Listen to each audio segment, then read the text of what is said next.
चार राज्यों में क्यों चिंतित है भाजपा? विपक्षी एकता से कितनी बढ़ेंगी मुश्किलें? 2019 के आंकड़ों से समझें 2024 की तस्वीर।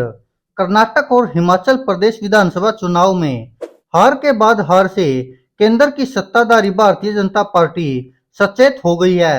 आगामी लोकसभा और विधानसभा चुनाव के लिए ताबड़तोड़ बैठकों का दौर जारी है।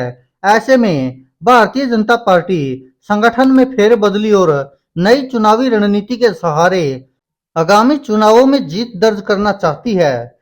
इस साल के अंत तक मध्य प्रदेश, छत्तीसगढ़, राजस्थान और तेलंगाना में विधानसभा चुनाव होने हैं। पार्टी को खोने के लिए तेलंगाना में कुछ नहीं है, लेकिन मध्य प्रदेश में उसकी सत्ता है, जिसे वह हर हाल में बरकरार रखना चाहती है। वहीं राजस्थान और छत्तीसगढ़ में कांग्रेस को हराकर फिर से सरकार बनाना चाहती है, लेकिन बदली सियासी परिस्थितियों में ये राह इतनी आसान भी नहीं है। भाजपा के लिए फिलहाल विधानसभा चुनाव में किलेबंदी करना अहम है, क्योंकि अगर विधानसभा चुनाव में पार्टी हारती है तो इसके कई मायने निकाले जा सकते हैं और उसके दूरगामी असर लोकसभा चुनाव पर पड़ सकते हैं, क्योंकि भाजपा अधिकांश चुनाव प्रधानमंत्री नरेंद्र मोदी के चेहरे पर ही लड़ती रही है। ऐसे में विधानसभा चुनाव में हार मोदी की हार के रूप में विपक्ष प्रचारित कर सकता है। राहुल गांधी की भारत जोड़ो यात्रा,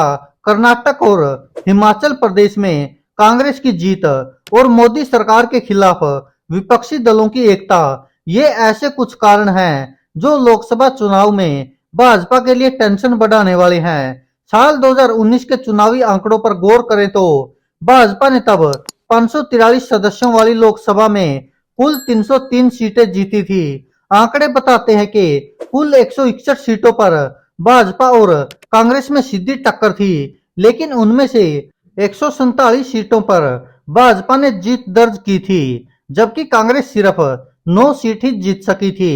शेष 5 सीटें अन्य ने जीती थी।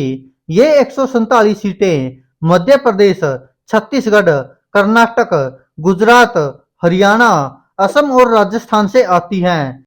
अब बदली हुई परिस्थितियों में भाजपा की सरकार कर्नाटक से जा चुकी है, जबकि हरियाणा में भाजपा की हालत खस्ता है। इन दोनों राज्यों से लोकसभा की 28 और 10 सीटें यानी कुल 38 सीटें आती है। मध्य प्रदेश में वैसे तो भाजपा की सरकार है, लेकिन 2018 के विधानसभा चुनाव में पार्टी चुनाव हार चुकी थी, लेकिन 2020 में दल बदल के सहारे फिर से सरकार बना ली थी। माना जाता है कि वहां पर भी शिवराज मामा को मुश्किल होगा सत्ता बचाए रखना।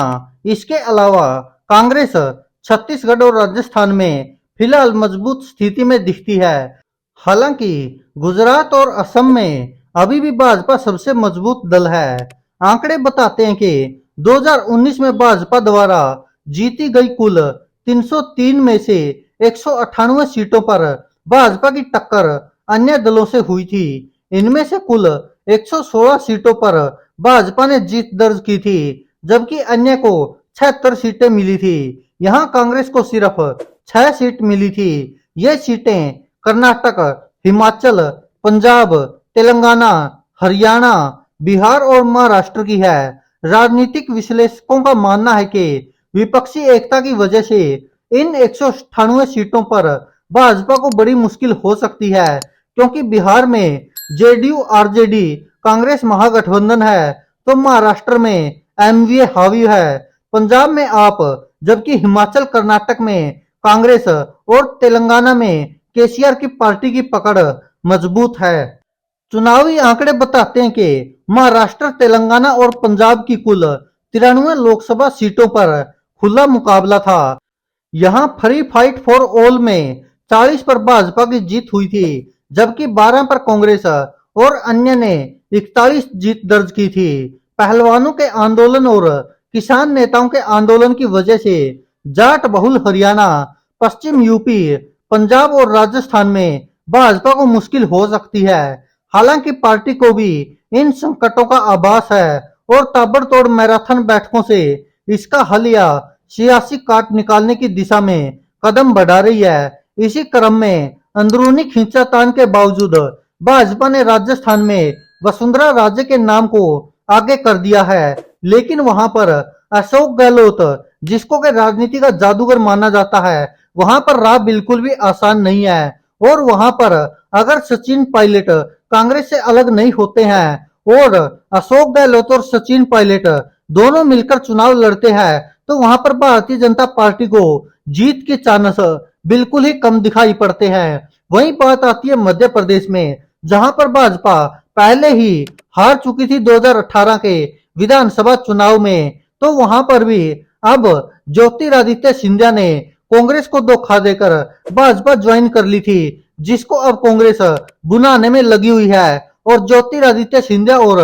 भारतीय जनता पार्टी दोनों पर प्रचार कर रही है कि ज्योतिरादित्य सिंधिया भाजपा के खिलाफ चुनाव लड़कर भाजपा में ही जा मिले और वहां पर जीत हासिल करना भारतीय जनता पार्टी के लिए काफी ज्यादा मुश्किल होने वाला है, जिस कारण वहां पर वापिस कमलनाथ यानी कि कांग्रेस की सरकार बन सकती है। वहीं बात करें हरियाणा की, तो यहाँ पर भी भारतीय जनता पार्टी के लिए अच्छे संदेश नहीं आने वाले हैं, क्योंकि यहाँ पर भी भाजपा के खिलाफ जेजेपी ने चुनाव लड़ा था और प्रधानमंत्री नरेंद्र मोदी और मनोहर लाल खट्टर के खिलाफ प्रचार करके उन्होंने यहाँ पर वोट हासिल किए थे और 11 सीटें हासिल की थी।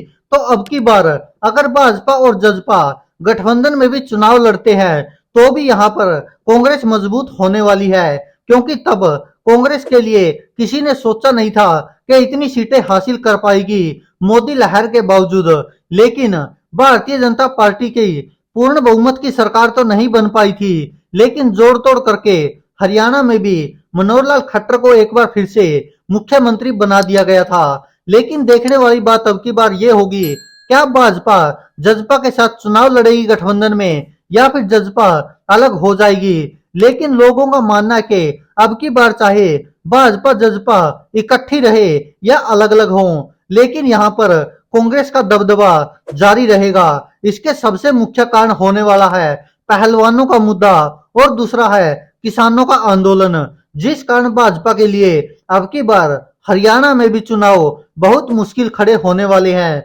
लेकिन देखना होगा क्या भाजपा और जसपा गठबंधन में चुनाव लड़ती है या फिर नहीं, क्योंकि अभी ही भारतीय जनता पार्टी और जसपा दोनों एक दूसरे के खिलाफ धीरे धीरे बयानबाजी शुरू कर चुके हैं।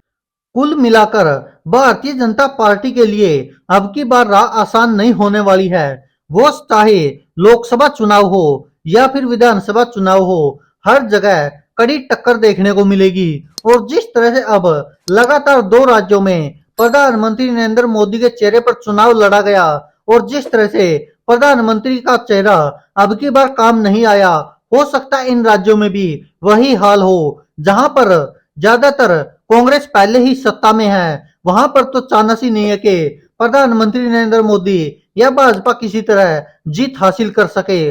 और जहां पर भारतीय जनता पार्टी ने गठबंधन की सरकार बना रखी है, वहां पर भी राह आसान नहीं होने वाली है। दोस्तों, इसको लेकर आप क्या कहते हैं? अपनी राय कमेंट बॉक्स में जरूर दीजिएगा। धन्यवाद दोस्तों, देखते रहिए सच की आवाज।